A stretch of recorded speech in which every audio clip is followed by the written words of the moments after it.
રામ રામ ને સીતારામ. નવરા થઈને બેસી ગયા જો ડુંગર માથે.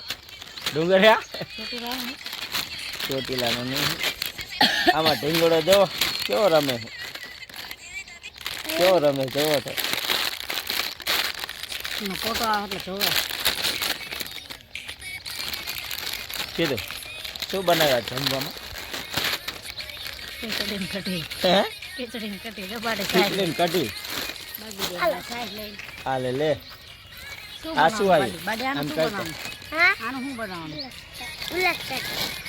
કઢી કહેવાય. કઢી જ કહેવાય હવે. એપલ બેટા શું ખાવ હો બેટા? શું ખાવ હો? કઢી ને ખીચડી ખાવ હો? દાળ ભાત કહેવાય ને, દાળ ભાત. બાબલા શું બનાવ્યું જમવામાં? કઢી ખીચડી. કઢી ને ખીચડી? દાળ ભાત જ કહેવાય. દાળ ભાત નો કહેવાય, કઢી ને ખીચડી કહેવાય. ગુલાબ સત્તા કહેવાય. રામ રામ ને સીતારામ. તો હવે આપણે બેઠા છીએ વારું પાણી કરવા. શું બનાવ્યું? શું બનાવ્યું જમવામાં? આપણે ખીચડી અને કઢી. ખીચડી ને કઢી. ગુલાબ સારું લો. ગુલાબ સત્તો બનાવી. ગુલાબ સટો. અને આ ઢીંગોળો ગુલાબ સટો ખાય? એલા પાણી બા થોડુંક પૈ જાય ને ખવડાવું.